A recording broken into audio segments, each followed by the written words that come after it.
We are all homemakers. Since ancient times and across cultures, humans have been seeking refuge from this wild world. Yet it seems fewer and fewer people are celebrating this sacred art. I think homemaking is about creating a welcoming, cozy, safe place to be, alone or together. And I think you can do this in an apartment, on a homestead, even in a tent, or in a house in the suburbs. I think when we strip away the distracting excess, the distraction of just too much and too many things going on, I think these home skills come natural to all of us. And I think it's just nice to receive permission to enjoy them again.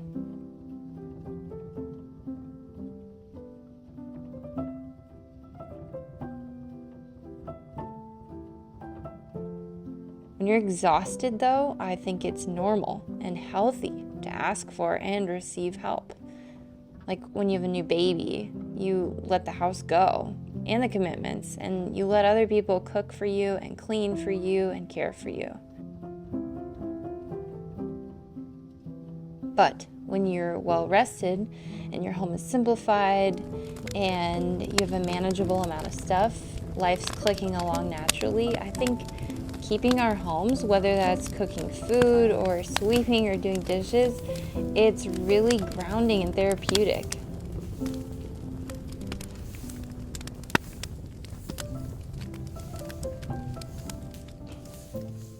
Now, I'm not suggesting that doing it all is good or natural for any of us. I don't cook homemade meals every day, and often, as minimal as my home is, it's a huge mess, like it was this morning.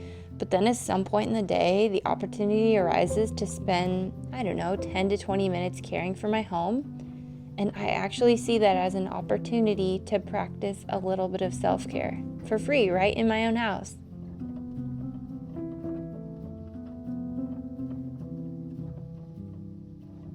But way more important than any of that is this belief that homemaking is just keeping a perfectly made bed and a shiny sink falls so short of what homemaking actually means to me. I don't know about you, but I find that it's way nicer to put my feet up and enjoy a movie or a meal or time with my family and friends, or just be by myself.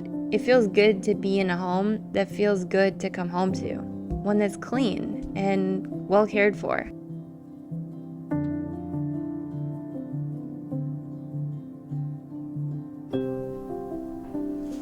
My house is clean.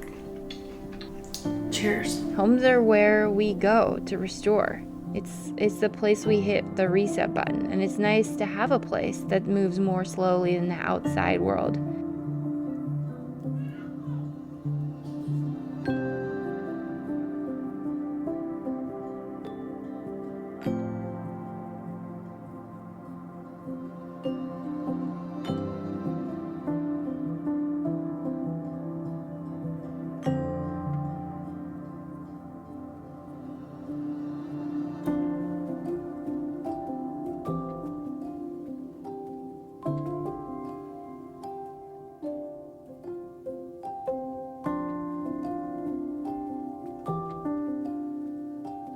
Since November, said Frog. Well then, said Toad. A little more sleep will not hurt me. I think that this homemaking thing, it's really underrated, and it's essential to preserving that place for us. It's not at all about buying more or having a renovated kitchen or bathroom, but it's about preserving a place where you can relax, where you can be yourself and just enjoy a little bit of the way life is right here, right now.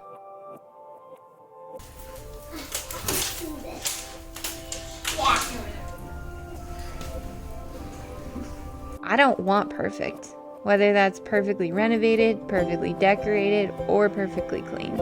I don't think that's the goal at all. I often think about people generations ago and how grateful I am that I get to choose which old-fashioned skills I enjoy and which ones I'd like to outsource. But no matter how far technology reaches, the old-fashioned skill of homemaking will never die.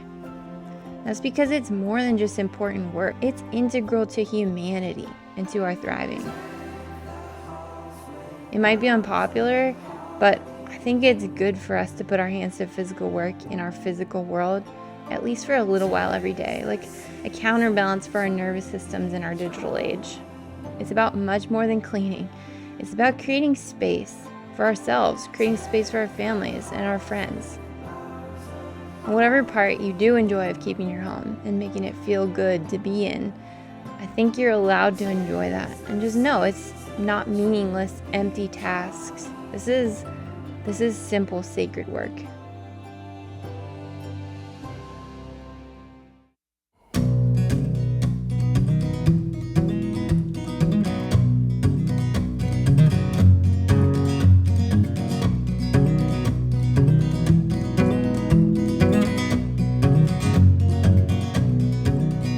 I got peace like a river, I got peace like a river, I got peace like a river in